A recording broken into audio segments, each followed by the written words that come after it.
లేదు, వాళ్ళందరికీ అనుభవం. పొలాలే ఎక్కువగా మునుగుతాయి అక్కడ, మిగతా ఇళ్ళు పైకే ఉంటాయి అక్కడ. ఇటు పక్కన మీరు ఇప్పుడు చూసిన సింగినగర్, ప్రకాష్ నగర్ తరహా టైప్లో అక్కడ రాదు ప్రాబ్లం.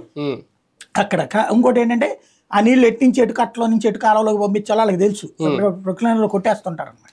కాబట్టి ఆ ఇష్యూ వేరు, ఈ ఇష్యూ వేరు, అన్ని కలగాపలగం చేసేసేయడం వలన వచ్చిన గందరగోళం. కానీ బుడమేరు వరద ఉధృతి వెనక కుట్ర ఉంది అనే ఆరోపణలు వైసీపీవి ఎలా చూడాలి? నిజంగా కుట్ర ఉందా అని అనుకోవాలా, లేదంటే అధికారుల వైఫల్యం, ప్రభుత్వ ఫెయిల్యూర్ స్పష్టంగా కనిపిస్తుంది? వీళ్ళు కుట్ర చేశారని గతంలో ఆరోపించారు కాబట్టి సేమ్ వీళ్ళు అది తప్పుడు ఆరోపణే, ఇది తప్పుడు ఆరోపణ. ఆ రోజున నేను చెప్పా అమరావతి ముంచే కుట్ర లేదు, పాడు లేదు.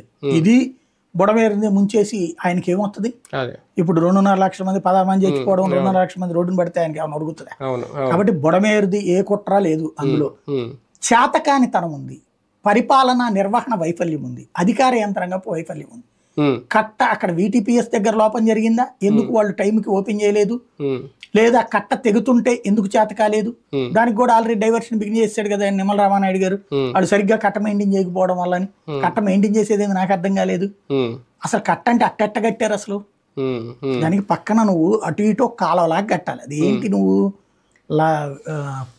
పోలవరం వాటర్ని అందులోకి పంపించాలను. రిటైనింగ్ వాల్ కడితే ఎంత చక్కగా నిలబడింది, అట్టు ఉండాలి రిటైనింగ్ వాల్.